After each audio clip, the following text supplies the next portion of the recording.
and welcome to the Kemetic How-To Guide for Egyptian Pagan and Kemetic practitioners. I'm your host, Sharon. This month, I'm going to answer a recent viewer question about Ma'at and its opposite, Isfet. And we'll also talk about a particular serpent that plays into all of this. So, what are these concepts? Let's get into it. First of all, Ma'at is an idiomatic word, meaning that it can't be translated into just one word. It's an entire sense. It's a concept, and oftentimes you'll hear it just translated for shorthand as truth. Budge tended to use right and truth, and anytime he said that you could tell it was Ma'at. But it means a lot more than just that. And really the best way to answer it is in the book The Search for God in Ancient Egypt by Jan Assmann. Not how one of our guests read it when he saw this book on the table and he said, "Ass man." I said, no, it's German. Dr. Assmann. He defines Ma'at in this way.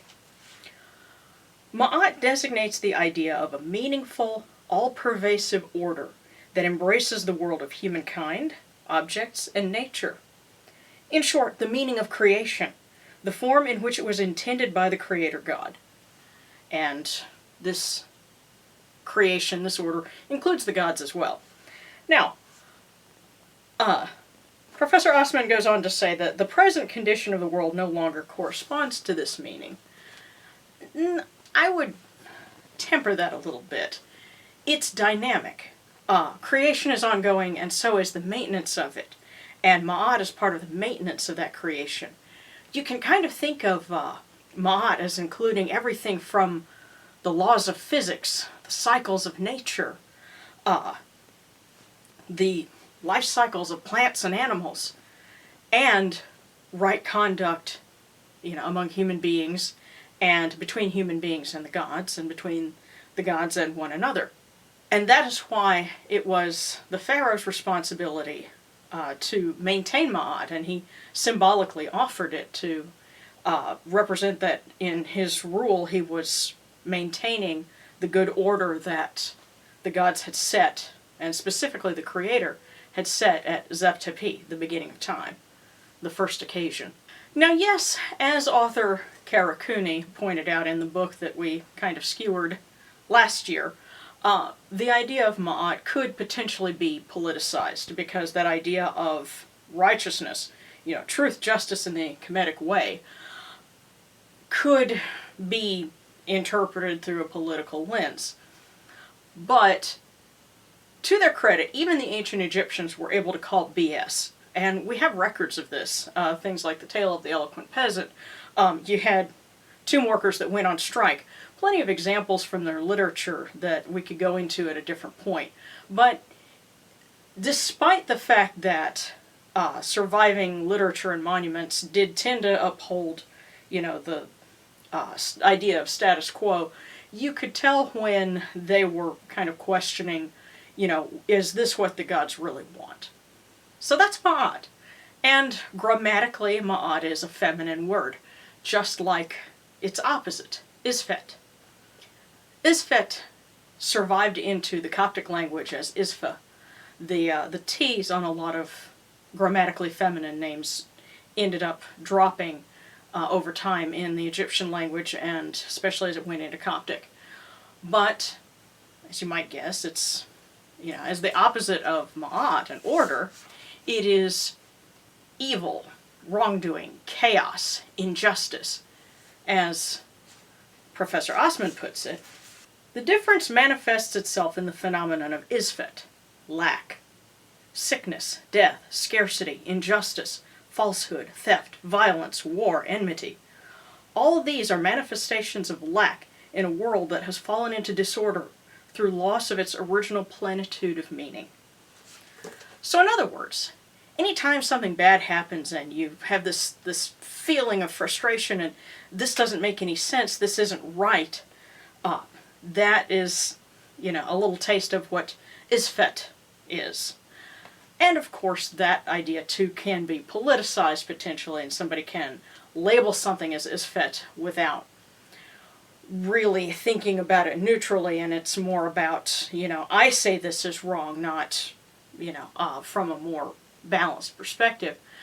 And again, to really understand this, I would highly recommend the book The Righteous Mind, which talks about, from a psychology standpoint, why people tend to make the snap judgments that they do, and, what things go across cultures too. That was an important part of his work that previous scholars had missed. Like I said, the book is The Righteous Mind, and I think it's a good supplement to our topic of right versus wrong, order versus disorder, and how do we think about it neutrally.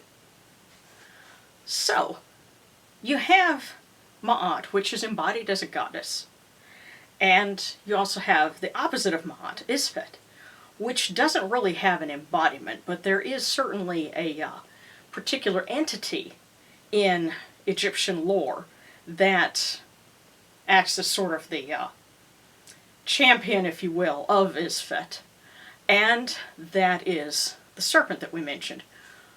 Many Kemetics will not say or speak the name of this particular entity, because to do so is to potentially call it forth. But there are exceptions. If you are calling its name in order to curse it, that's one. And in this case, I'm going to tell you about it in order to explain and educate, what this is about. So with the proviso that we're going to ritually shield ourselves as we talk about Apophis. Remember, the Sistrum calls forth goddesses like Sekhmet and Hathor that their job in part is to go after that serpent. So the serpent first appears tentatively in the pyramid texts where it's named Rerek, and that is in anti-serpent spells, as in snakes, to make snakes go away. And there's a whole list of anti-snake spells that are in the pyramid texts. This is the earliest religious literature of the ancient Egyptians. That is what evolved into what we call the coffin texts a few centuries later during the Middle Kingdom. Now, it's during the Middle Kingdom that you really start to see detailed accounts of the underworld. Still not nearly as detailed as you would get in the New Kingdom, but you start to see effectively maps of the sun god's journey through the underworld. The first of these is called the Book of Two Ways, and it's part of the overall corpus of coffin texts. And you have spells that identify Apophis by name and present him as the enemy of the sun god. And from there, the works surrounding him, or referring to him, continue. And it goes through the Book of the Dead, the Book of Amduat, and the books of Gates and Caverns. Those are royal underworld texts that map out the sun god's journey through the hours of the night. And especially as Ra is coming out of the bottom of the journey from the 6th hour into the 7th hour, that is where he faces Apophis every night. The serpent appears on a sandbar and tries to attack the boat, and it's Set and Aset and Nephthys and Serket that counterattack the serpent using nets and magic, and Set has a spear, and they drive away the evil serpent before it can attack the sun barge. There's also descriptions of the serpent swallowing up water and swallowing up spirits as he tries to drain the levels of the water to get to the sun bark, but every night he's defeated. And he also attacks in the Book of the Day and the Book of the Night. He attacks at high noon as well. So actually, as the sun is passing high noon, he has to defend himself, at that other point of transition. And these spells and these references continue right up to the Greco-Roman period.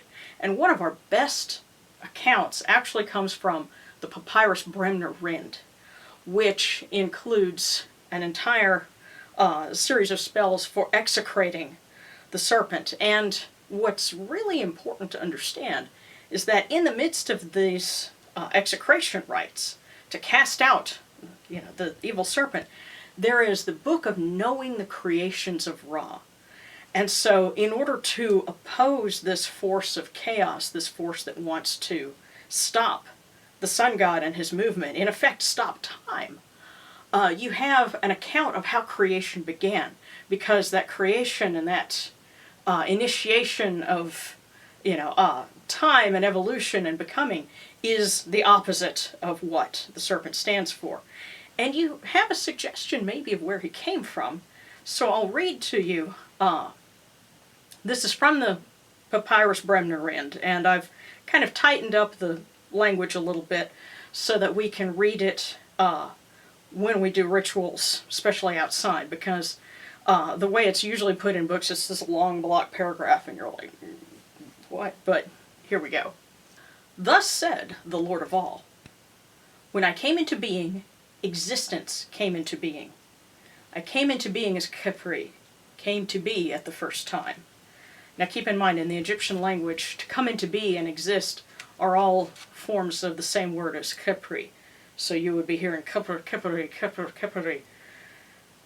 And goes on to say, I am older than the oldest, most primeval of all I have made, for it is I who made the primeval time, and made the primeval ones. Many are those I created, who came forth from my mouth, before heaven existed, before earth existed, nor worms nor snakes existed in this place. I made these inert ones in noon, where I had no place to stand. I reflected in my heart, I planned within my mind, and I alone made all forms, before I had breathed out Shu, and before I had spat out Tefnut, before any had come into being who could act with me. So, my interpretation of that is that there were entities that had come about before he created Shu and Tefnut, the twins, the first two gods, god and goddess of the Aeneid. So is it possible that you had all of these beings that all they know is noon? They did not know creation, they did not know order. They existed from a time before there was Ma'at established. And this is worth a research project unto itself.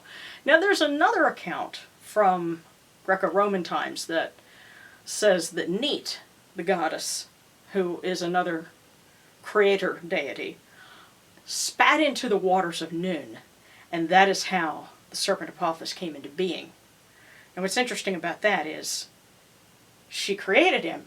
She also has the power to take him out.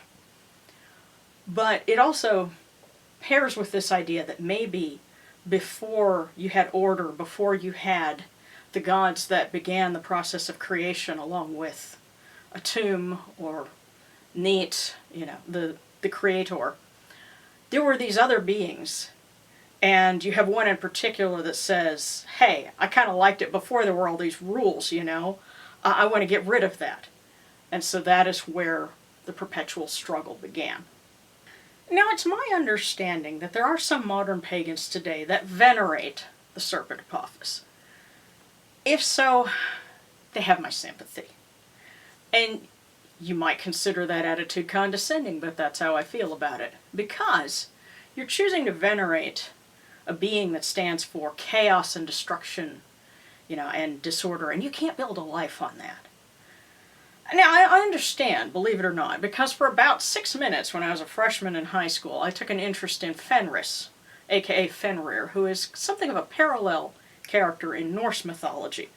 Remember, he is a wolf. I believe he's a child of Loki, who was tied down so that he couldn't attack the gods, but he's going to chew his way through that rope, and at the end of time, at Ragnarok, not the Marvel movie, he will rain blood and vengeance upon the gods. And as a bullied and abused teenager, a fan of wolves. Wolves and snakes are both maligned animals, you know, and I kind of jibed with that, again, for all of 6 minutes. But eventually I found my own purpose. I found more of what I was about and what I wanted to do with my life, and that did not involve, you know, fixating on vengeance. So I stand with the side of Ra, not with the side of the Serpent, or Fenrir, or whatever else. Besides, in ancient Egyptian belief, you could legitimately ask, are you a good snake or a bad snake? And there was even supposed to be a saying in Egyptian about praising the Uraeus, who is a snake, and spitting on the serpent Apophis. So, if you choose to venerate the serpent, that's your path. You're welcome to it.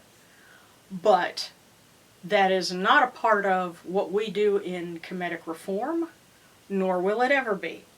Nor will it ever be a part of Kemetic Reconstructionist faith, and I'm even willing to bet that that's something that I and the Kemetic Orthodox would even agree on, is that we do not venerate that particular serpent. So, if you do that, that's your own thing.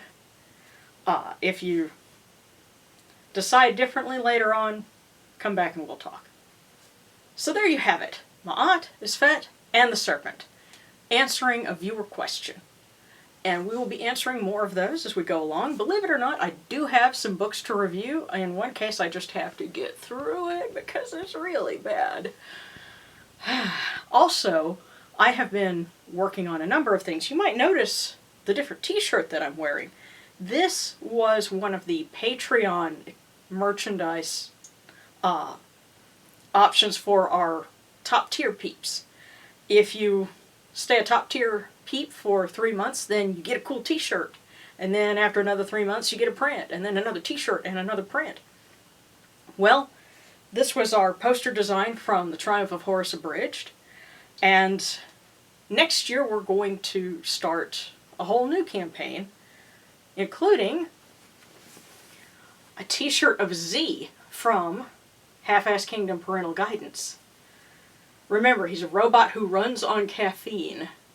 And so he says, not before coffee. I had this. This is a prototype that I had printed out. I wore it around town, and people were like, oh, I am that robot. So if you are a top-tier peep on Patreon, next year you will be able to look forward to getting this t-shirt. So it doesn't cost any money to join Patreon. So, and there are some things that I'm going to post there that I can't really do here on YouTube. For example, I'm 2 more issues into the manga series Aeneid. And yeah, some viewers were telling me you get into some really raw stuff in certain issues, and yeah, I saw it. It's not something I can really talk about here on YouTube, but I'll talk about it on Patreon. But in the meantime, I owe some extra special happy dances for all of our super stickers over the last couple of months. Love you guys. Thank you so much. Remember, your super stickers support this channel. And we love it when you do those, you know, and keep up all of the love. Thank you so much. Also, I'm hoping for some more great things for next year. I have a book that I'm working on that I hope to release next year, and it is going to be focusing on the Mesopotamian goddess Ishtar. So it's nearing completion, and that's also something that, you know, my folks on Patreon have seen updates from. And I've also been submitting my recent animation to a couple of film festivals, and I'm really hopeful that it will get some mention on those. Really excited on that. And for those of you that may not be so interested in the animation, you're here for the Kemetic stuff, it's still good news for you because there are some Egyptian-themed animation ideas that I want to work on, and having the opportunity to submit those, for example, to film festivals, that means I could create some short test piece for example, an idea that I have that involves the Book of Amduat and the sun god's journey through the underworld, and could animate that and submit it to a film festival, and if somebody picks it up, hey, you know, we could be big time. But as always, I thank you guys for tuning in and sticking with me, just doing fun videos and crazy book reviews here on YouTube, because this is some of the most fun. So thank you, and I will see you all next month with more great videos. For the Kemetic How-To Guide, this is Sharon wishing you Synepti. Enjoyed this video? Then be sure to hit like and subscribe to the Kemetic Independent channel. You can also buy my books on Lulu.com, and special thanks to all my Patreon supporters. Join us for updates, outtakes, and exclusive videos only on Patreon. Check the description for links.